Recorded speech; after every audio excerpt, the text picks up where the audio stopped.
안녕하세요. 오늘의 데일리 뉴스레터에 오신 것을 환영합니다. 1. 미국의 치명적인 실수. 2. 의회의 한국군 무기 강도 평가. 3. 폴란드에서 반가운 소식. 한번 진실을 알아봅시다.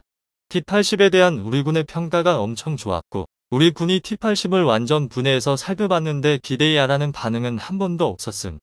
그리고 우크라이나 전쟁에서 러시아에 탄 관리하는 거 보면 돈을 빼돌렸다고 볼 수밖에 없고, 러시아 군인들에게 지급된 물품들은 하나같이 개판이었음.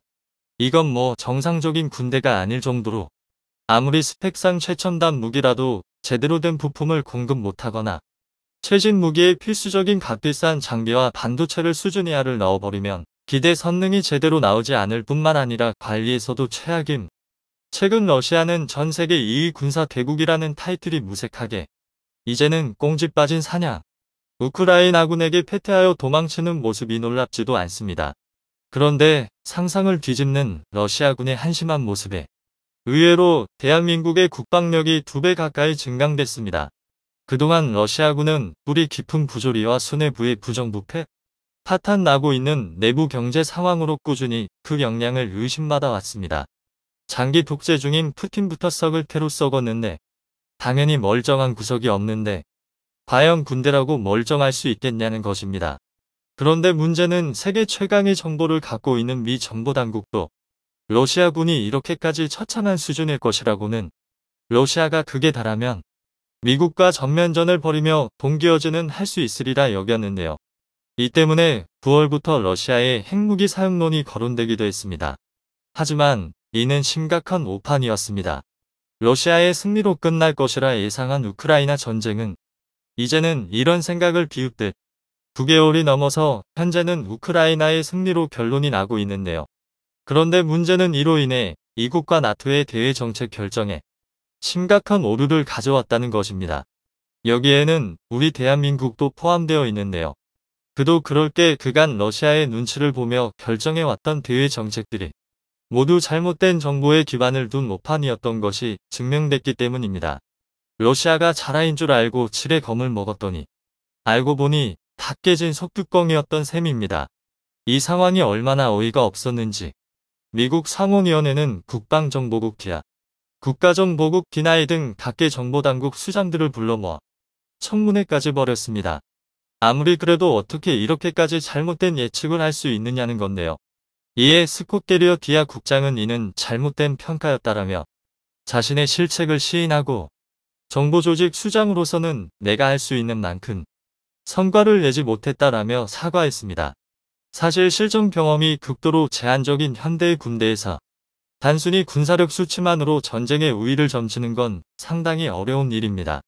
또 병사의 사기, 훈련도 같은 문제는 세계 최강 미 정보당국이라 하더라도 예측하지 못합니다. 그리고 무엇보다 러시아 무기의 뻥스택이 미 정보당국의 오판에 상당히 큰 역할을 했습니다. 심한 경우는 무려 2배 가까이 스택이 차이 나는 경우도 있었습니다. 오죽하면 러시아군을 가장 많이 물리친 건 우크라이나군이 아니라 러시아군의 무기체계라는 황당한 말도 나오고 있는데요. 그래서 준비했습니다. 오늘은 우크라이나 전쟁을 통해 팬티 속까지 탈탈 털려버린 세계 2위 러시아의 군사력에 대해 알려드리겠습니다. 우크라이나 전쟁 전만 해도 러시아는 전 세계에서 미국 다음으로 많은 3세대, 3.5세대 전차를 보유하고 있는 국가였습니다. 또 그 수가 무려 3,300대가 넘었는데요. 심지어 구식 1세대, 2세대, 3세대 전차까지 치면 총 2만 대가 넘는 전차를 보유하고 있어서 단순히 전차 수량만 따진다면 1위인 미국을 아득히 뛰어넘고 있었습니다. 그런데 충격적이게도 현실은 850대 남짓한 우크라이나의 전차 부대를 상대로 무참히 박살났는데요. 검증된 오신트 자료를 보더라도 러시아는 총 2,900대 이상의 전차를 파괴당했거나 노획당한 것으로 알려져 있습니다. 일각에서는 서방이 지원한 전차보다 러시아가 노획당한 전차가 더 많다면서 러시아 버전 랜드리스냐고 조롱할 정도인데요. 그러네 여기서 충격적인 것이 러시아 전차의 뻥스택이 얼마나 심했는지 러시아의 주력 전차인 T-80BVM을 보면 확실히 알 수 있습니다. 2016년에 T-80BV를 대상으로 현대화 개량을 거친 T-80BVM은 T-14, T-90과 함께 러시아 전차 부대를 상징하는 3대 전차라고 할 수 있는데요. 하지만 방산 비리와 경제 파탄으로 T-14의 양산이 중단되었다는 걸 고려하면 사실상 T-80BVM은 러시아의 일선 급질적, 양적 주력 전차였습니다.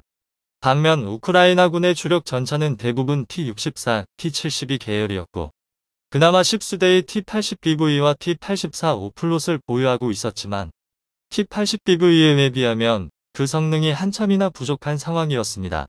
쉽게 말해 스펙상으로는 우크라이나군 전차가 아무리 날고 기어봐야 러시아군의 T-80BVM을 정면에서 상대하는 건 불가능했습니다. 그도 그럴 때 재원상 T-80BVM의 방어력 증강은 정말 획기적인 수준이었는데요. 원본이 되는 T-80BV의 방어력은 전면 500mm 급으로 서방의 3세대 전차 대비 열세라는 점에 차가 나요. T-80BVM부터는 렐리트 폭발 반응 장갑을 탑재한 것입니다. 그리고 이 덕에 방어력이 기존보다 최대 50% 정도가 향상되었는데요. 다시 말해 전면에서 700에서 750mm 수준의 방어력을 지니고 있는 것입니다. 이를 좀 더 알기 쉽게 비유하자면 한국의 K2표, 미국의 M1A2 에이브람스, 독일의 레오파드2A6 같이 세계 정상급 3.5세대 전차가 아니라면 T-80BVM의 전면 장갑을 뚫는 건 불가능하다는 뜻입니다.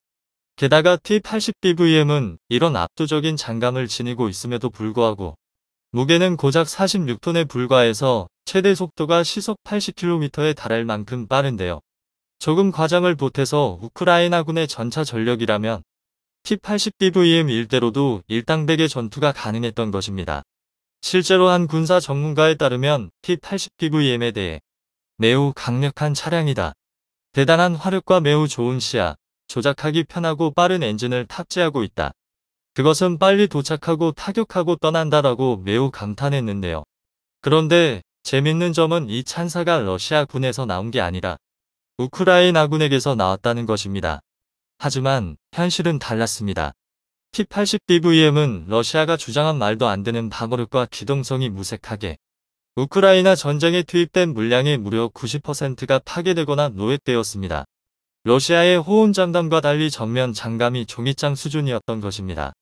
우크라이나군의 주력 전차는 3BM-42 날개 안전 분리 철감탄, 속칭 망고를 사용하고 있는데요. 이 포탄의 관통력은 대략 460mm에 불과합니다. 1986년 구소련에서 개발되어 9세대 전차용으로 만들어진 포탄인 만큼 현대 전차전에서 사용하기에는 무리가 있는 포탄이었는데요. 하지만 현대화된 군을 보유하지 못한 우크라이나군은 울며 겨자 먹기로 이 망고를 전쟁에 투입했습니다. 그런데 정작 실전에서 망고의 위력은 상상 이상이었습니다. 스펙상 절대 정면 대결이 불가능한 T-80BVM을 신나게 터뜨리고 다닌 건데요. 이는 망고의 실전 성능이 좋았던 게 아니라 러시아의 렐리트 반응 장감이 750mm의 방어력을 갖는 게 아니라 실제로는 망고에 관통당할 만큼 허접했던 것입니다. 그러니까 러시아는 자국의 전차 방어력을 거의 1.6배 가까이 과장해 놓은 것입니다. 개발 단계에서는 T-80BVM이 750mm 장갑과 유사한 방어력을 보여줬을지 몰라도 러시아의 뿌리 깊은 부정부패와 제조 능력 부족으로 실물은 기대에 한참이나 못 미쳤던 것입니다. 그런데 이 소식은 우크라이나뿐만 아니라 한국에도 굉장히 기쁜 소식입니다. 그도 그럴 게 러시아의 군사 기술은 대부분 중국과 북한으로 흘러들어갔고 우리는 그에 맞춰 전차의 날탄을 개발해 왔습니다. 일례로 우리 군의 3세대 전차인 K의 경우 K74 날탄을 사용하면 약 450mm의 관통력을 갖추고 있습니다. 그리고 신형 날탄인 K74N을 사용할 경우 약 520mm의 장갑을 관동할 수 있는데요. 또한 주포를 120mm로 키운 K1A1은 관통력이 더욱 강해져서 K76 날탄을 사용할 경우 최고 650mm의 장갑까지 관통할 수 있습니다. 또 K2혁표의 전용 날탄인 K79는 여기서 15에서 20% 관통력이 향상되었다고 알려져 있으니 대략적인 관통력 추정치가 무려 750에서 800mm에 달하는데요. 이는 러시아들 비롯한 중국, 북한의 전차가 기본적으로 700에서 750mm의 장갑을 보유했다고 상정하고 흑표의 관통력을 800mm까지 끌어올린 것입니다. 한마디로 한국은 전면전 상황을 가정하고 러시아의 기술을 흡수한 중국과 북한의 전차를 무력화할 압도적인 화력을 준비한 건데요. 그런데 알고 보니 구식 전차인 K1로도 적성국의 최상위급 전차를 제압하는 게 가능했던 것입니다. 얼떨결에 한국의 전차가 적성국에 비해 2배나 강력한 오버스펙을 갖추게 된 것이죠. 그나마 군사 선도국을 자처하던 러시아의 T-80BVM이 이 정도인데 북한이나 중국 전차의 뻥스펙은 얼마나 심할지는 감도 오지 않는데요. 그런데 러시아 무기의 뻥스펙은 단순히 전차에서 끝나지 않습니다. 진짜 심각한 문제는 따로 있는데요. 바로 미사일입니다. 워낙 다량이 사용되고 민간인 피해가 막심해서 그렇지. 사실 러시아의 미사일 명중률은 처참한 수준입니다. 미 정보자산의 분석에 따르면 러시아 미사일의 실패율은 최대 60%에 달합니다. 심지어는 폴란드 접경 지역에 러시아 미사일이 추락하는 초유의 사태까지 벌어졌습니다. 더군다나 추락한 미사일은 정확도가 높은 게 최대 장점이라던 이스칸다르 미사일로 추정되는데요. 군사 관계자들은 정확성이 생명인 미사일이 제대로 날지 못하고 추락한다는 것은 관성항법 장치가 탈거되어 있을 확률이 높다고 보고 있습니다. 관성항법 장치는 미사일의 위치를 감지하고 목적지까지 유도하는 가장 기본적인 유도 장치이지만 또 매우 비싸기도 한데요. 그래서 세계군 전문가들은 뿌리까지 썩은 러시아 군부가 이 관성항법 장치를 빼돌려 팔아넘겼을 확률이 대단히 높다고 분석하고 있습니다. 그리고 이를 통해 러시아 무기체계의 수준이 전 세계에 제대로 알려졌습니다. 단적인 예로 한국은 최근 북한의 도발에 현무다시 미사일과 천궁이 오발되는 일이 있었지만 공중에서 폭발했습니다. 이는 미사일 센서 오류로 인한 2차 피해를 막기 위해 자폭 기능이 활성화된 것인데요. 즉 미사일이 엉뚱한 곳으로 날아가면 자폭 장치가 자동으로 발동하게 됩니다. 사실 최신의 요격 미사일은 목표물에 접근해서 폭발하기 직전까지 지상 레이더로 유도되거나 최종 단계에서 스스로 표적을 탐지 추적하는데요. 이 과정에서 사격 통제 레이더와 미사일은 끊임없이 교신을 주고받습니다. 그런데 최근 우리 발표에 따르면 이 교신이 감작이 끊기거나 미사일이 요격 궤도에서 벗어나 지상으로 향하면 자동으로 폭발하는 기능이 탑재되어 있습니다. 즉 최소한의 안전장치가 마련되어 있다는 의미입니다. 실제로 지난 11월 우리 공군 방공 유도탄 사격대회에서 천궁1이 발사된 뒤 사격 통제 레이더와의 교신이 불안정해지자 10여 초 비행 후 자폭했습니다. 또 지난 2019년 정비요원의 과실로 천궁1이 오발되었을 때는 3.5초 만에 자폭했는데요. 이처럼 미사일에 탑재된 안전장치는 혹시 모를 부수적 피해를 최소화할 수 있는 가장 기본 중의 기본입니다. 그러나 러시아산 미사일에는 이 기본적인 안전장치도 탑재되어 있지 않습니다. 또는 탑재되어 있었는데 이마저도 썩은 군부가 팔아치웠을 수도 있는데요.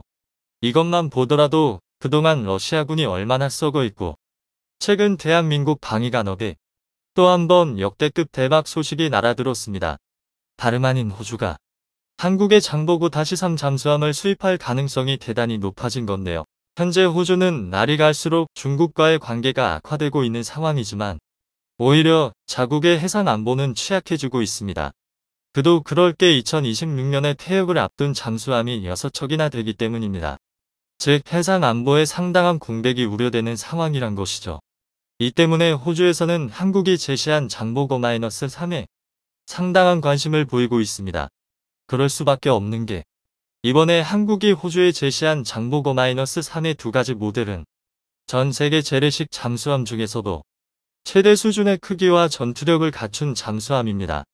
그 모델은 바로 지난해 우리 군에 취역한 3,000톤급의 도산 안창호함과 리튬이온 전지를 탑재 모델로 개발 중인 3,700톤급 배치 2이기 때문인데요. 또한 두 잠수함 모두 SLBM을 탑재할 수 있기 때문에 호주의 안보 공백을 메꿀 수 있는 것은 물론이고 오히려 호주의 대중전략의 새로운 패러다임을 제시할 정도의 수준입니다.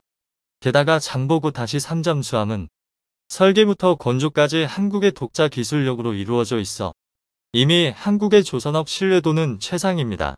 그리고 전 세계에서 이 정도 성능의 잠수함을 독자 개발할 수 있는 건 대한민국과 일본, 러시아 정도뿐입니다. 당면이 이미 레드백과 K9로 한국 무기의 신뢰성을 경험한 호주로서는 이런 절호의 기회를 놓치고 싶지 않을 것입니다. 한마디로 장보고 -3의 호주 도입은 상당히 높은 확률로 사업이 진행되고 있다는 것인데요. 그런데 이처럼 한국 잠수함에 대한 소식이 들려올 때마다 국내 일각에서 한결같이 제기되는 불만이 있습니다. 바로 우리도 핵 잠수함을 도입해야 한다는 의견입니다. 확실히 이는 틀린 말이 아닙니다. 한국의 장보고 -3가 아무리 강력하더라도 재래식 잠수함으로는 넘을 수 없는 한계가 분명히 존재합니다. 오죽하면 우리 해군 잠수함 함장 출신 전문가는 원자력 추진 잠수함이 KTX라면 재래식 잠수함은 무궁화호라고 할 수 있다라고 비유할 정도인데요. 이 비유가 상당히 그럴듯한 게 기본적인 엔진 출력이 다르기 때문에 원자력 추진 잠수함과 재래식 잠수함은 속도에서부터 큰 차이가 있습니다. 물론 우리 도산 안창호함 정도의 잠수함이면 원자력 추진 잠수함에도 꿀리지 않는 최고 시속 37km를 낼 수 있습니다. 보통의 일반적인 재래식 잠수함의 평균 속도는 시속 11에서 15km 정도이기 때문에 기존의 재래식 잠수함과 비교하면 한국의 도산 만창호함은 재래식 잠수함 중에서도 상당히 높은 수준의 성능을 자랑합니다. 반면 원자력 추진 잠수함의 평균 속도는 시속 37에서 47km 정도인데요. 즉 아무리 한국의 재래식 잠수함 기술력이 뛰어나도 도산 만창호함이 전속으로 달려야지만 원자력 추진 잠수함의 발끝이나 따라가는 정도라는 것입니다. 사실 전 세계의 바다를 전장으로 삼는 잠수함이 있어 속도는 굉장히 중요한 요소입니다. 일례로 원자력 추진 잠수함은 지구 한 바퀴를 도는데 40일 정도가 걸리지만 재래식 잠수함은 원자력 추진 잠수함의 3.5배인 무려 140일이 소요됩니다. 또 앞에서 언급한 최고 시속은 말 그대로 단시간 낼 수 있는 최고 시속이지 이 상태로 계속 잠항을 할 수 있는 것은 아닙니다. 그리고 재래식 잠수함이 최고 시속으로 잠항한다면 엔진 시스템을 풀가동해야 하기 때문에 당면이 소음도 더 커질 수밖에 없습니다. 이렇게 되면 적에게 탐지되기 쉬워지는데요. 그래서 통상적으로 잠수함은 해상에서 교전이 벌어지거나 적의 함선을 추격할 때 빼고는 최고 속도로 운행하지 않습니다. 그런데 할 수 없는 것과 할 수 있음에도 하지 않는 것은 상당한 차이가 있습니다. 그리고 이런 성능적인 차이는 해상 전투에서 어마어마한 차이가 있을 수밖에 없습니다. 비록 운항 속도 면에서는 비슷하다고 하더라도 원자력 추진 잠수함은 동력원이 원자력인 만큼 연료 보급이 필요하지 않는 반면 재래식 잠수함은 지구력이 떨어져 중간중간에 반드시 작전 경로에 기항기지를 따로 두어 연료를 재보급해야 합니다.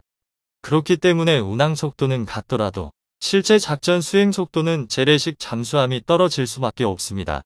그리고 잠수함의 상징이라고 할 수 있는 잠항 능력도 재래식 잠수함에 비해 원자력 추진 잠수함이 월등히 높습니다. 재래식 잠수함의 최대 잠항 기록은 도산 안창호함이 세운 3주이지만 원자력 추진 잠수함은 이론적으로 무한히 잠항할 수 있습니다. 또 무장 탑재량에서도 차이가 나는데요. 원자력 추진 잠수함의 원자력 엔진은 크기에 비해 월등히 높은 추진력을 보유하고 있어서 선체의 크기를 확장하는 데 용이합니다. 반면 재래식 잠수함의 디젤 엔진은 추진력에 한계가 있어 선체의 크기에도 제약이 많습니다. 같은 크기의 잠수함에 비교했을 때 원자력 추진 잠수함이면 엔진이 함체의 30% 정도 크기면 충분하지만 재래식 잠수함은 무려 함체의 50%에 달하는 크기여야 합니다. 당연히 여유 공간이 많은 원자력 추진 잠수함에 더 많은 미사일과 어뢰 등의 무기를 실을 수 있습니다. 그래서 세계군 전문가들이 새로운 잠수함이 나왔을 때 어떤 엔진을 쓰느냐에 따라서 탑재 무장을 상당히 자세히 유추할 수 있는 것입니다. 특히 최근 중국이 무서울 정도로 빠르게 원자력 추진 잠수함 전력을 강화하고 있기 때문에 한국의 원자력 추진 잠수함 도입은 필연적인 숙명이나 마찬가지입니다. 지난 5월 중국은 비밀리에 공구 사명 원자력 추진 잠수함을 추가 건조했고 낸시 펠로시 하원 의장의 방문으로 촉발된 대만 봉쇄 훈련에서는 대놓고 미국의 항공모함을 겨냥해 원자력 추진 잠수함을 배치했습니다. 다시 말해 중국이 전쟁에 원자력 추진 잠수함을 사용할 것은 이미 기정사실이나 마찬가지가 된 것인데요. 심지어 중국은 한국이 미국과 대만을 지원하지 못하도록 잠수함과 항공모함으로 전단을 꾸려 한국 해역을 봉쇄할 확률이 상당히 높은데요. 이렇게 되면 당장 중국을 견제하기 어려운 한국은 동북아 해상 패권을 두고 손 놓고 당할 수밖에 없습니다. 그런데 반전이 일어났습니다. 바로 대한민국 정부가 이미 원자력 추진 잠수함을 건조할 계획을 우리 국민들에게 밝혔기 때문입니다. 또 해당 당사자는 청와대 고위 관료이며 당시 발표한 매체는 대한민국의 국명방송이었기 때문에 이런 한국의 행동은 주변국들에게 경고의 메시지를 전달한 것이나 마찬가지인데요. 실제로 우리 해군은 장보고 다시상 배치 3을 이미 원자력 추진 잠수함으로 상정하고 작전 요구 성능을 확정했습니다. 작전 요구 성능이란 군이 개발하고자 하는 무기의 성능 범위를 의미하는데요. 다시 말해 우리 해군은 이미 배치 -3을 경하 배수량 4,000톤급 이상의 함체로 설정했고 일각에서는 5,000톤급 이상일 것이라고 말하고 있습니다. 여기에 더해 성능도 굉장히 뛰어납니다. 최고 시속 46km 이상 SLBM 10개 탑재된 원자력 추진 잠수함으로 결정해 놓았습니다.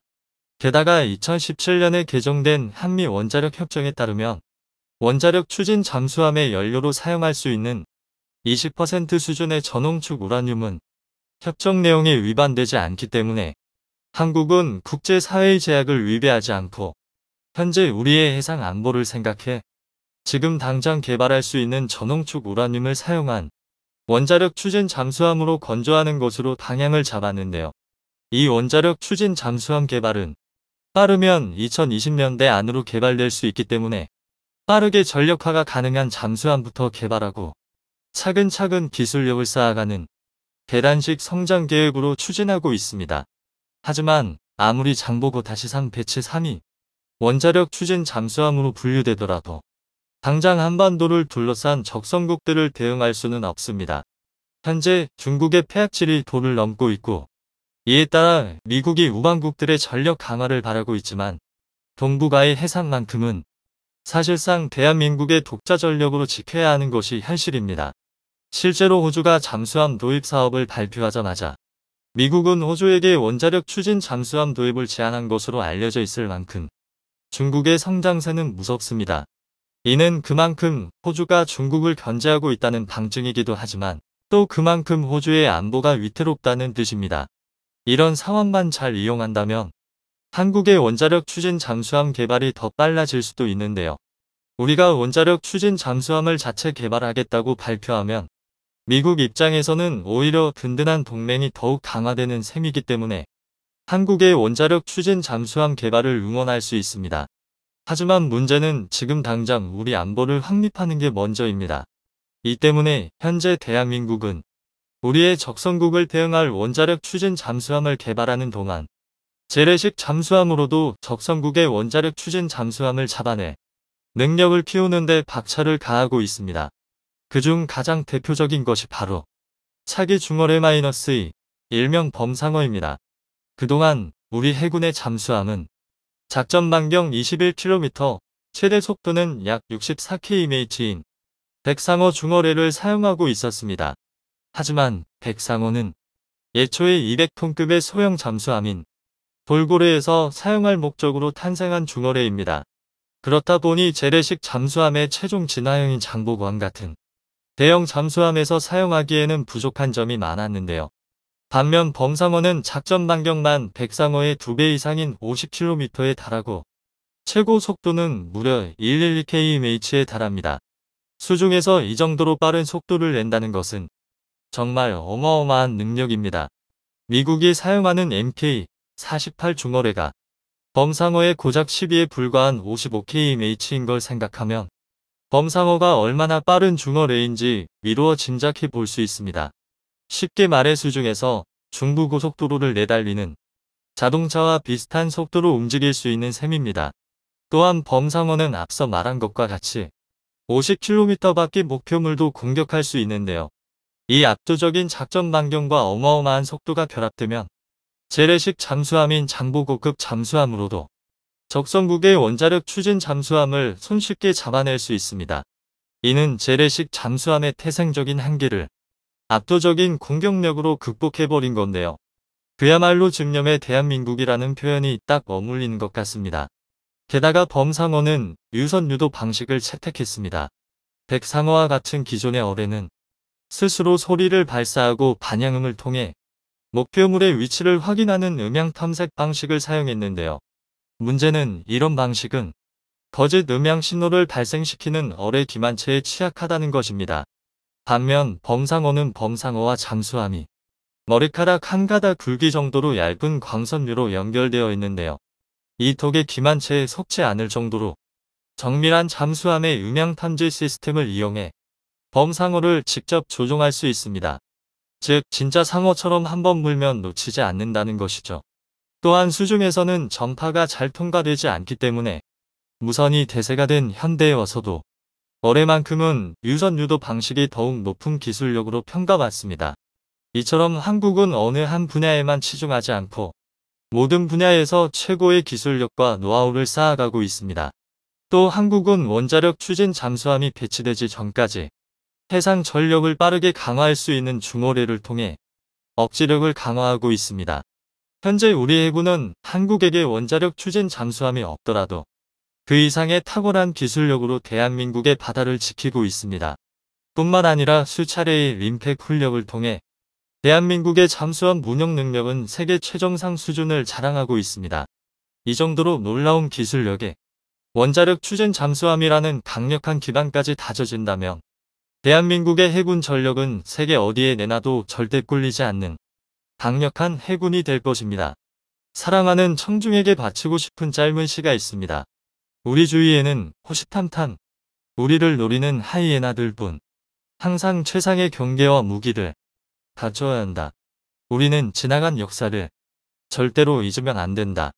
역사를 잊은 민족은 미래가 없다고 했듯이 지나간 역사를 가슴속 깊이 새기고 세계 최강의 군사강국이 되어야 한다. 핵폭탄, 핵잠수함, 핵항모 모두 갖추어야 한다. 이제 핵무장은 필수이다. 최근 군사 정치적으로 궁지에 몰린 러시아 측이 우크라 동부 점령 지역을 자국 영토로 합병하면서 끝까지 무리수를 두고 있는 상황인데요. 빼앗긴 영토를 반드시 되찾겠다는 우크라이나. 이미 점령한 지역은 자신들의 영토이니 우크라이나가 자국 영토에 들어오는 경우 핵옵션을 비롯해 모든 대응을 하겠다는 러시아 간의 강대강 대치가 발생하고 있습니다. 이런 상황 속에서도 우크라이나는 조금씩 동부 영토를 탈환하는 성과를 내고 있는데요. 이렇게 러시아의 상황이 어려워질수록 푸틴과 러시아 수뇌부는 핵카드를 써야 할지 말아야 할지를 두고 고심하고 있는 상황입니다. 그런데 한 가지 분명한 것은 러시아가 결국 핵옵션을 꺼내든다면 전 세계적으로 핵무장 도미노가 생길 수 있다는 우려가 나옵니다. 그 중에서도 러시아와 가장 인접하 군사적인 위협을 받고 있는 폴란드에선 최근 한국신 방산 장비를 수십조 단위로 구매한 것으로 모자라 한국의 원자력 발전소, 핵발전소까지 눈독들이고 있는 상황인데요. 폴란드에서 한국의 핵발전소를 요청 중인 진짜 이유는 다름 아닌 핵무장 때문이었다는 주장이 유럽 현지 언론을 중심으로 나오고 있습니다. 여기에 뉴욕타임즈는 한국의 핵무장 능력을 보도하며 24개의 원자로와 1970년대 이후로 쌓아둔 사용 후 핵연료를 통해 순식간에 4,300기의 핵전력을 완성할 수 있다고 내다봤는데요. 폴란드가 최근 한국에게 막대한 방산물자와 국가기관 산업인 핵발전소 건설을 요청하는 이유기 핵무기를 배치하고 싶다는 의사를 전한 것으로 알려졌습니다.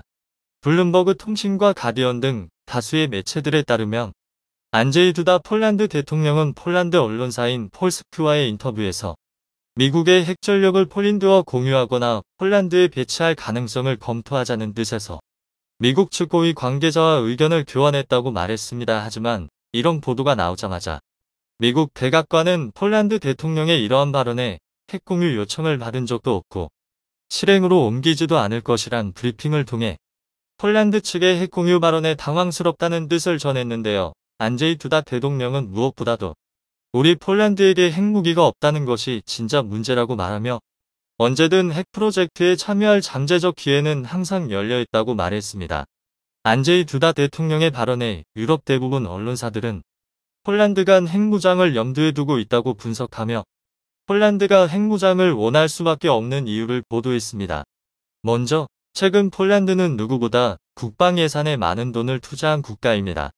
1년 국방 예산이 19조 원에 달하는 폴란드는 올해 한국의 방산 장비를 구매하는 데만 20조 원을 넘게 들였는 데다 현재 14만 명에 달하는 정규군 규모를 2배 이상 늘린 30만 명으로 맞춘다는 정책을 통해 향후 한국의 방산 장비와 군수 물자가 더욱 필요할 것이란 주장이 나오고 있습니다. 그런데 문제는 폴란드의 국내 총생산 GDP를 확인해보면 1인당 GDP의 경우는 1만 5천 달러 수준으로 곧 4만 달러를 향해 가는 한국과 비교해 절반 정도 수준의 경제력을 보여주고 있습니다. 즉 폴란드의 이번 국방 지출은 국가의 경제 규모에 비해 과도한 소비라는 지적으로 국방 예산에 투자한 만큼 경제 발전이나 국가 발전은 상대적으로 뒤처질 수밖에 없다는 것이 폴란드 측 정부 관계자들의 우려입니다. 따라서 러시아가 아무리 군사력을 키워 폴란드 앞까지 전진해도 러시아에 대항할 수 있는 핵전력이 있었다면 지금처럼 막대한 지출을 하지 않아도 됐다는 논리입니다. 또한 핵이라는 확실한 방어수단이 있었다면 지금처럼 부족한 군사력에도 조급해하지 않고 안정적으로 방어 전력을 구축할 수 있었다는 주장입니다. 만약 러시아가 우크라이나를 향해 아주 소형의 전술핵이라도 사용하는 일이 생겼을 때 미국이 확전을 막기 위해 아무런 대응도 하지 않는다면 폴란드는 자국을 지키겠다며 진지하게 핵무장을 선언할 각오가 되어 있는 것처럼 보입니다. 폴란드 대통령의 핵공유에 대한 발언 핵무장에 대한 필요성을 높여주고 있는데요. 폴란드가 자체 핵무장을 위해 가장 필요하는 것이 원자력 발전소, 즉 핵발전소입니다. 특히 폴란드는 한국에 핵발전소를 도입하겠다며 한국 수력 원자력과 양해 각서를 체결하기도 하는 등 방산 도입에 이어서 한국의 핵발전소에도 큰 관심을 보이고 있습니다. 현재 폴란드 원전 수주 현황은 한국, 미국, 프랑스 3개국이 경쟁하고 있는데 프랑스 원전은 사실상 배제된 것으로 보이고 한국과 미국 두 곳이 가장 유력한 상황입니다.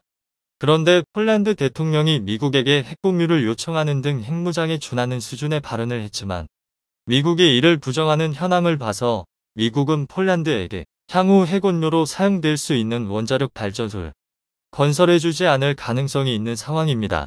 반대로 폴란드 측에서도 핵 도입에 부정적인 미국의 원전을 굳이 도입할 이유가 없는 것도 마찬가지인데요. 이런 상황에 안 그래도 유력했던 한국의 원전이 폴란드 내부에서 더욱 탄력을 받고 있습니다. 원자력 발전소는 경수로와 중수로 크게 두 가지 종류가 있습니다. 지난 90년대까지만 하더라도 핵무기의 원료로 사용될 수 있는 원자로는 중수로이며 경수로 원자로를 통한 핵무기 제조는 사실상 불가능하다는 의견이 많았지만 기술이 발전한 지금 재처리 과정을 통해 경수로에서도 핵무기에 사용될 수 있는 플루토늄을 충분히 추출할 수 있다는 것이 원자력 전문가들의 공동된 입장입니다. 원전의 전력 생산에 사용되고 남은 핵연료는 퓨렉스라는 재처리 기술을 통해 안정적으로 플루토늄을 얻어낼 수 있습니다. 특히 한국은 1970년대부터 원자력 발전소의 목적을 유사시 핵전력 완성을 염두에 두고 설계의 군사용에 가까운 특성을 띠고 있습니다. 1970년 7월 윌리엄 로저스 당시에 미국 국무부 장관은 2만 명에 달하는 주한미군을 철수하겠다는 통보를 하게 되자 한국 정부 차원에서 자체적인 핵무장 프로젝트를 세운 것이 발단이 되었습니다. 70년대 정부부터 비밀리에 핵개발을 시도했지만 미국 측의 반대로 완성시키지 못했는데요. 그런데 최근 들어 이런 흐름에 큰 변화가 생기고 있습니다. 특히 2024년 11월로 예정된 미국 대선에서 트럼프 전 대통령이 다시 정권을 잡는다면 한국이 핵무장할 가능성이 더욱 높아진다는 것입니다. 2016년 대선 후보 당시 트럼프 대통령은 비용적인 문제로 주한미군 철수를 언급하며 그 대가로 한국이 자체 핵무장을 하도록 용인할 것이라는 의견을 내기도 했으며 대통령이 당선된 이후 2017년 9월에는 중국과의 군사 경제적 마찰로 인해 갈등이 격화되자 한국의 전술핵을 재배치하거나 자체 핵무장을 허용하는 것을 검토했다는 사실이 백악관 긴급국가안보회의 NSC에서 나왔습니다. 당시 전문가들은 이런 검토를 두고 궁극적으로 중국을 견제하기 위한 목적일 것이라 분석했는데요. 부산대학교의 정치외교학과 교수 로버트 켈리 역시 2024년 트럼프가 집권에 성공한다면 한국의 핵무장 가능성이 그 어느 때보다 높아진다고 내다봤습니다. 이에 뉴욕타임즈는 한국은 70년대부터 쌓아온 사용 후 핵연료가 있다며 이를 통해 순식간에 4,300기의 핵전력을 확보하는 것이 가능하다고 보도했습니다. 이어서 중국이 현재 보유 중인 150기의 핵탄두는 한국의 현재 기술로 3개월 안에 완성이 가능하며 한국이 이처럼 준비할 수 있었던 이유는 1970년 주한미군 철수 동보에 따른 원자력 발전소를 군사적으로 이용하기 위한 중장기적인 플랜을 세워두었기 때문입니다. 게다가 50년 동안 쌓아둔 핵연료봉을 재처리하면 핵잠수함과 핵항공모함의 연료로 탑재할 수 있어 한국의 핵전력 시스템 완성이 가능해집니다. 핵을 보유하고 이것을 언제 어디서든 발사하기 위한 핵잠수함이 반드시 필요한데요. 한국이 핵잠수함을 보유하게 되면 중국, 러시아는 물론이고 그 어떤 나라도 한국에게 선제적인 군사적 도발은 불가능하게 됩니다. 특히 핵잠수함의 경우는 한국이 오래전부터 개발하겠다는 의사를 밝혔지만 동북아시아에서 중국의 군사적 팽창을 우려한 미국 측이 한국의 핵잠수함 개발을 반대해왔습니다. 하지만 기술이 없는 것이 아닌데다 세계 최고의 조선 기술을 가지고 있기에 언제든 만들 수 있다는 능력과 기술이 있습니다. 따라서 폴란드 측은 한국의 종합적인 원자력 기술을 보고 한국의 원전을 도입할 궁리를 하는 것입니다. 개발 시초부터 목적이 핵 추출을 위한 것인데다 일단 만들어 놓으면 향후 핵잠수함과 핵항모 등 다양한 전략 자산에도 사용할 수 있기에 한국형 핵발전소만큼 국익에 도움이 되는 선택지는 없다는 것인데요. 하지만 만에 하나 폴란드 원전 수주를 미국이 하게 되어도 한국의 시공업체들이 천문학적인 낙수 효과를 보게 될 것으로 전망됩니다. 한국이 유력한 상황이지만 미국의 원전업체는 시공 능력보단 설계에 중점을 두고 있어 원전을 수주한다고 해도 건설과 같은 시공 분야는 다른 곳에 외주를 줘야 합니다. 그리고 1960년대 도입을 시작한 한국 최초의 원전은 미국의 웨스팅하우스에서 기술 이전을 해준 고리원전으로 이번 폴란드 원전에 미국 웨스팅하우스가 수주한다면 상당수 시공 분야의 한국의 원전 관련 기업들이 참여할 것으로 예상됩니다. 이미 수많은 웨스팅하우스 원전 건설에서 한국의 업체들이 참여해 시공한 사례가 있으며 한국의 원전 자체가 미국 웨스팅하우스의 기술 이전을 뿌리로 설계되어 상호 간 시스템이나 부품 등 호환성이 뛰어나다고 알려져 있기에 원전의 설계와 시공에서 이점이 많습니다. 한국도 자국의 안보와 이익을 지키기 위해 건설적인 핵무장 논의가 반드시 필요한 상황입니다. 유사시 우리 스스로 지킬 힘도 필요하지만 그 누구도 우리를 먼저 공격할 엄두조차 내지 못하게 할 압도적인 저지력이 필요한 순간입니다. 특히 한국형 핵항모 건조가 논의되는 가운데 누리호를 기점으로 한국의 대륙간 탄도미사일 ICBM 기술 역시 사실상 완성 단계 수준이 되었고 거기에 잠수함발사 탄도미사일 SLBM 체계까지 완성시킨 한국은 최종 관문인 핵보유만 남겨두고 있습니다. 과거 선진국들이 ICBM과 SLBM을 개발한 이유는 역시나 핵을 탑재하기 위한 목적으로 모든 한국의 군사적 개발 방향이 최종 관문인 핵보유로 가고 있다는 점은 부정할 수 없는 사실입니다. 게다가 한국은 정당한 명분도 존재합니다. 북한이 핵개발을 완료한 단계에 접어들었는데 인접국인 중국은 북핵을 견제하기보단 오히려 적극 지원하고 있다는 사실은 매우 유명하죠.